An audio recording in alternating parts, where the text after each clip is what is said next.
Pernahkah kamu merasa menjadi orang paling bodoh di dunia hanya karena berada di depan satu orang tertentu? Jantung berdebar seperti habis lari maraton. Telapak tangan basah dan tiba-tiba kamu lupa cara menyusun kalimat subjek, predikat, dan objek dengan benar. Kita menyebutnya jatuh cinta. Tapi bagi otak kita, itu adalah sebuah kekacauan sistem. Hari ini, kita tidak akan bicara soal puisi atau lagu galau. Kita akan membedah mengapa perasaan suka bisa membuat kita canggung, mengapa ketidakpastian itu menyakitkan, dan bagaimana logika bisa menyelamatkanmu dari lubang kegalauan yang tak berujung. Mari kita bedah misteri ini secara ilmiah dan mendalam. Mengapa dia? Mengapa bukan orang lain? Secara biologis, jatuh cinta adalah proyek konstruksi besar-besaran di otak. Pertama, ada dopamin. Ini adalah hormon reward. Saat kamu melihat dia, otak melepaskan dopamin dalam jumlah besar, mirip dengan efek saat seseorang memenangkan lotre atau mengonsumsi coklat. Inilah yang membuatmu candu. Kamu ingin mengecek notifikasi darinya setiap 5 menit karena otakmu menuntut dosis kesenangan berikutnya. Lalu ada oksitosin, si hormon ikatan. Ini yang membuatmu merasa aman dan ingin membangun koneksi yang lebih dalam. Tapi ada satu hal yang jarang disadari, proyeksi ideal. Secara psikologis, kita sering jatuh cinta pada versi ideal seseorang yang kita ciptakan sendiri. Kita melihat kualitas yang tidak kita miliki pada diri mereka. Jadi, terkadang, kamu bukan mencintai dia apa adanya, tapi kamu mencintai ide tentang bagaimana dia bisa melengkapi hidupmu. Sekarang, mari kita jawab pertanyaan sejuta umat. Mengapa kita jadi canggung?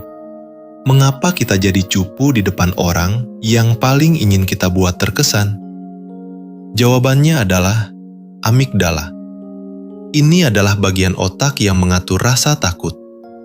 Saat kamu bertemu crush, amigdala menganggap ini sebagai peristiwa hidup mati. Tubuhmu masuk ke mode fight or flight.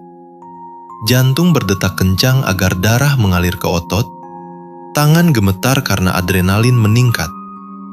Tubuhmu sedang bersiap menghadapi ancaman, padahal ancamannya cuma senyuman manis dari dia.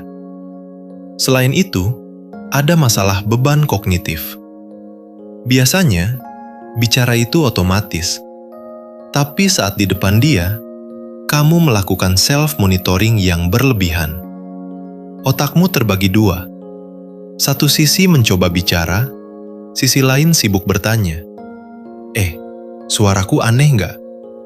Tadi aku bicara terlalu cepat ya? Rambutku berantakan nggak?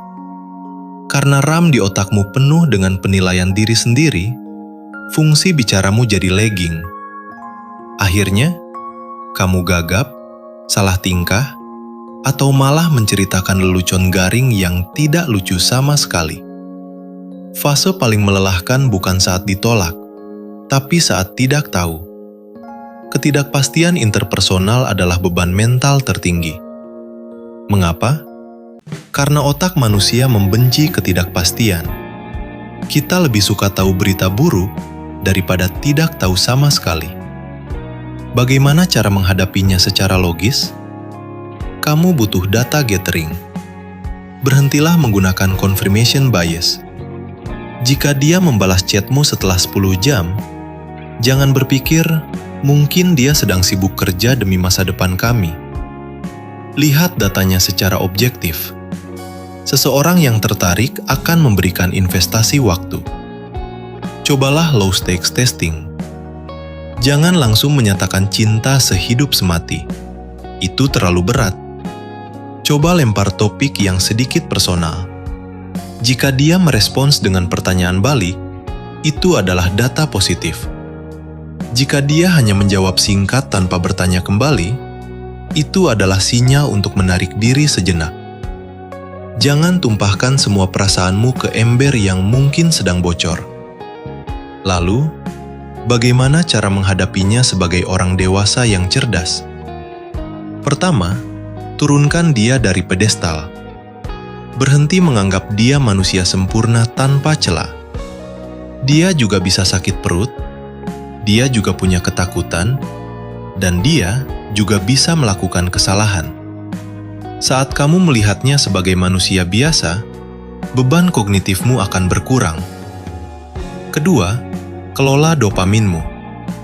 Jangan jadikan media sosialnya sebagai pusat gravitasi hidupmu. Jika kamu menghabiskan 5 jam sehari hanya untuk menganalisis postingannya, kamu sedang merusak sirkuit kebahagiaanmu sendiri. Dan yang terakhir, kejelasan.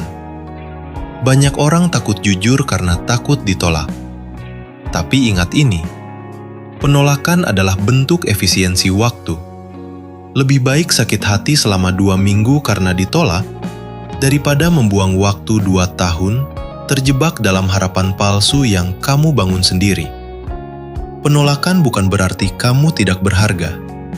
Itu hanya berarti frekuensi kalian sedang tidak selaras. Itu saja. Menyukai seseorang adalah pengalaman belajar yang luar biasa tentang dirimu sendiri.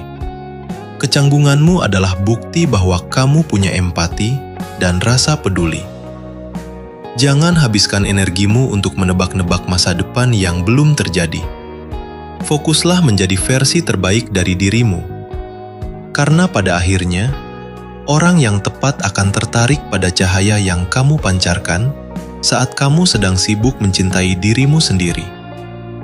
Sukai seseorang dengan logika, tapi biarkan perasaanmu tumbuh dengan dewasa.